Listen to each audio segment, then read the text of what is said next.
In 2014, the planet Mars had a close encounter with a visitor from the Oort cloud known to us as the comet Siding Spring, which we had only detected the year before. Now, two things made this encounter extremely disturbing. Number one, that we only detected this comet 1 year before the close encounter occurred, which would not be nearly enough time to stop it, assuming that it was on a collision course with Earth. And secondly, that it passed at a distance of less than 1/3 of the distance from the Earth to the Moon. Now, given that Earth's gravitational pull is triple that of Mars, it might have pulled this comet a little bit closer, making a close encounter with the Earth, had it occurred back in 2014, both spectacular and utterly terrifying. Now, since this close encounter did not happen with Earth, but rather with Mars, only the Curiosity rover got a terrifying experience from this close encounter. But nevertheless, this particular incident should teach us a hell of a lot about the potential danger of approaching objects that we are not aware of.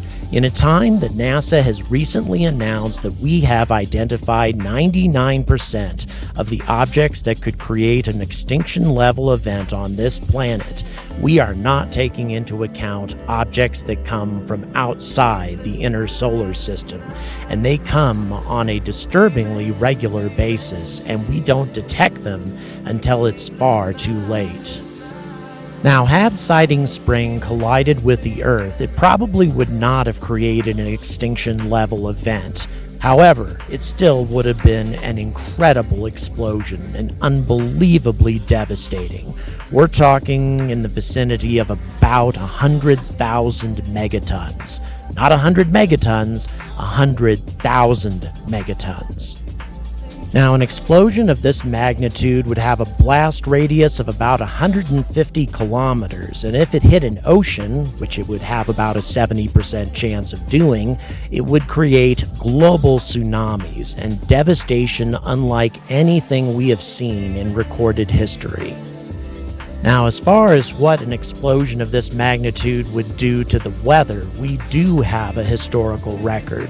When Mount Tambora erupted in 1815, it created a year without summer in 1816 and inspired the poet Lord Byron to write, "The world was void, the populous and powerful was a lump. Seasonless, herbless, treeless, manless, lifeless, and the clouds vanished. Darkness had no need of aid from them. She was the universe." Now, even though a comet like Siding Spring would create a cataclysm like what Lord Byron experienced, except many times worse given the far larger population that we have in our 21st century compared to his day, we are doing surprisingly little to stop this from happening, in spite of the fact that we know for certain that something like this, or perhaps even worse, is going to be happening in our future, just a tick on the geological clock. And the fact that we are doing so little makes me angrier than just about anything I've ever discussed on this channel. Get ready for a special episode, a 40,000 subscriber episode of The Angry Astronaut.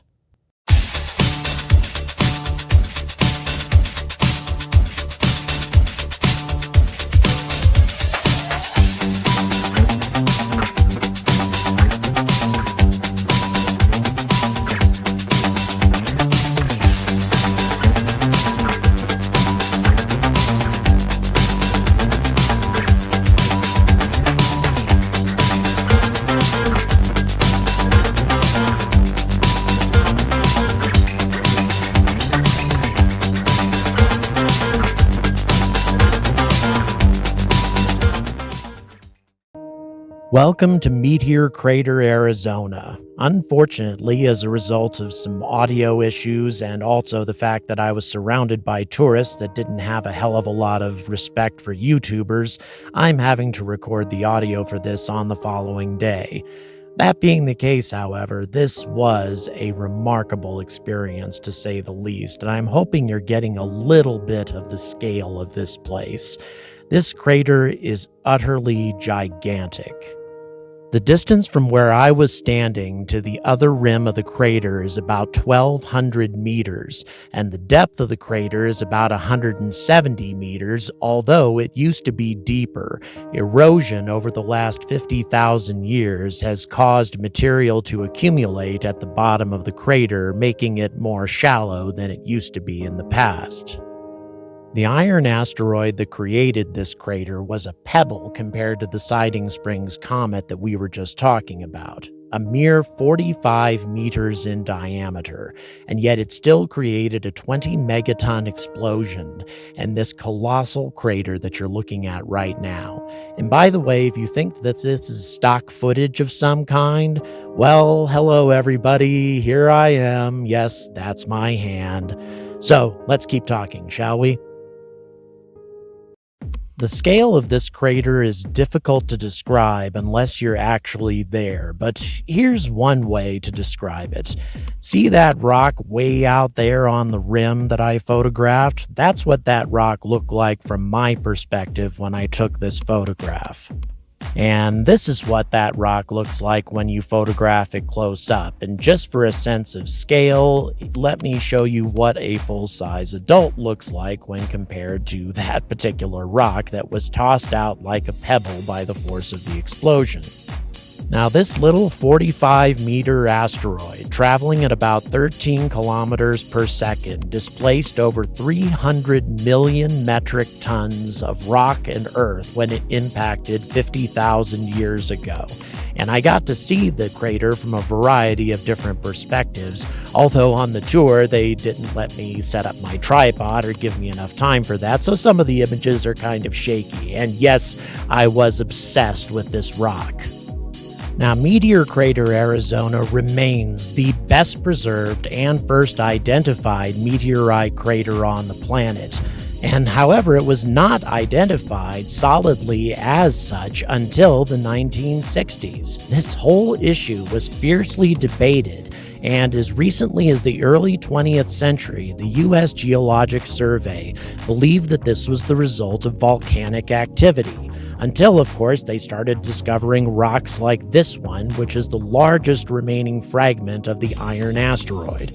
And by the way, this thing is not very large at all, about the size of a child, and yet incredibly heavy and worth millions of dollars.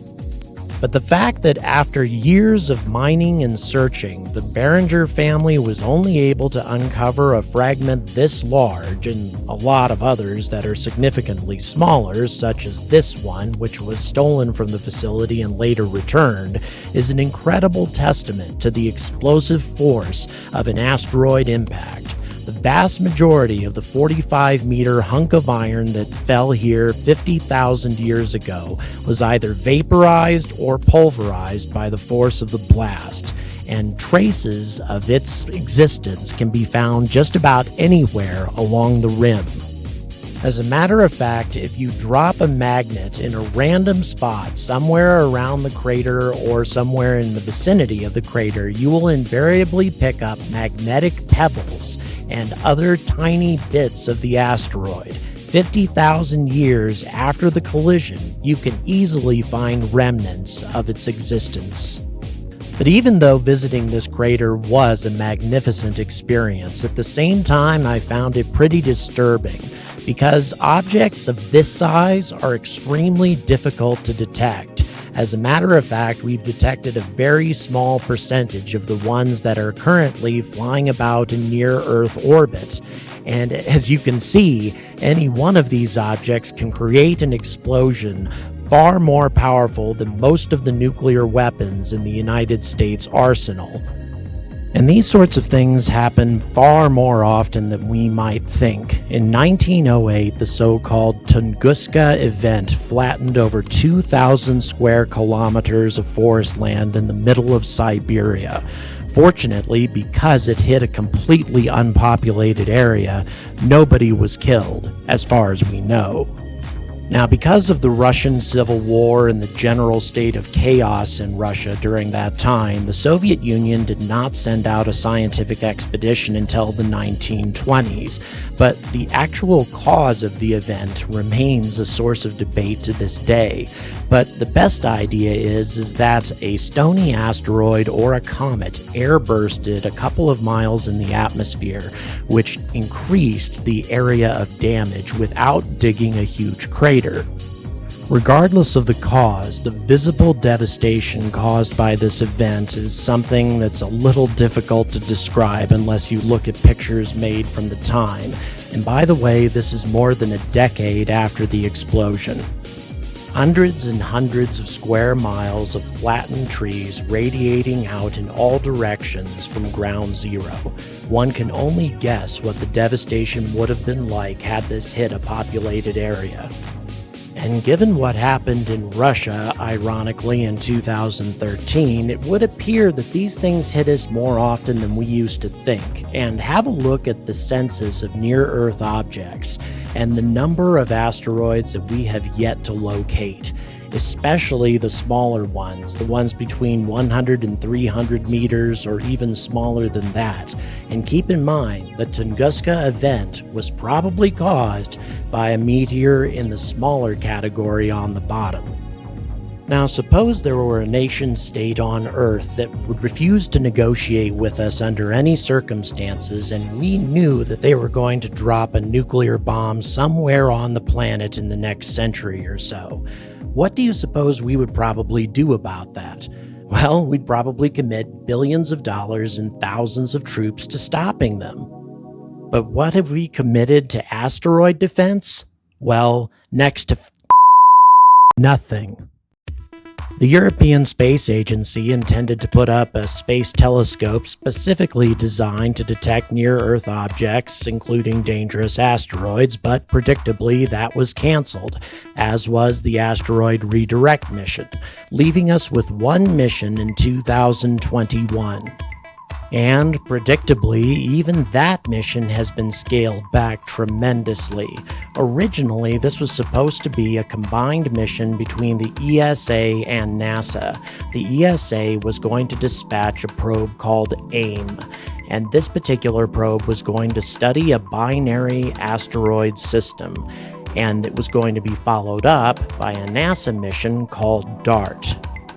Now, the purpose of the AIM probe was to provide targeting directions for the U.S. DART mission, studying the smaller asteroid, which was called Didymos, providing as much information as possible, including high-res mapping for the DART probe, which is little more than a 500-kilogram kinetic impactor, designed to hit the smaller asteroid at a speed of about 6 kilometers per second. Now, once AIM had gathered as much pre-impact data as possible, then DART would make its approach and impact, as I said, at about 6 kilometers per second. And this would allow AIM to examine the asteroid post-impact to determine what sort of effect the impactor had had. Now, since this is a binary system with a smaller asteroid orbiting a larger one, it would provide us with a perfect opportunity to see how much an impactor would change the orbit, and the AIM probe would be able to determine this with very, very great precision. But, as I said, AIM was canceled, so all we have left is DART. Now, ground observatories will probably be able to get similar information, at least in terms of how much the orbit changes, but what they won't be able to gather is how much of a change was made to the asteroid itself, whether or not the impactor might fragment the asteroid apart, which could theoretically make for a bigger problem in the future. So this really is only half a mission, which will be partially completed, at least in theory, when the Hera probe from the ESA arrives later on. But nevertheless, this is just one example of how little of a sense of urgency we have when it comes to this really substantial danger to human civilization. And incidentally, we're far from certain if using kinetic impactors is the best way to handle this problem anyway. Another solution that's been proposed is something called a gravity tractor, which simply uses the gravity generated by a spacecraft to divert a small asteroid. Now granted, a spacecraft doesn't have much gravity, but it doesn't need to have enough to divert the course of a very small asteroid by the small enough margin necessary to miss the planet. Now personally, my favorite solution is to use orbiting laser arrays to deflect an incoming asteroid. Granted, photons don't provide a lot of deflection, but if you have a lot of them being generated by quite a few laser arrays in the megawatt range at least, then it provides enough concentrated fire to divert the course of an asteroid just by the force of the photons alone. And in the case of a comet, it provides even more deflection because it heats the surface, providing cometary outgassing, which will divert a comet even further. But the reason I like this solution the most is not because I think lasers are cool, but rather they serve a lot of other purposes besides just deflecting asteroids and comets. For example, they can be used to power light sails, such as proposed in the Breakthrough Starship initiative. And just to quickly review this initiative, the proposal is to use extremely powerful laser arrays to propel small light sails to speeds of up to 20% that of light, and then to dispatch these light sails on a journey to Proxima Centauri and its neighboring planet.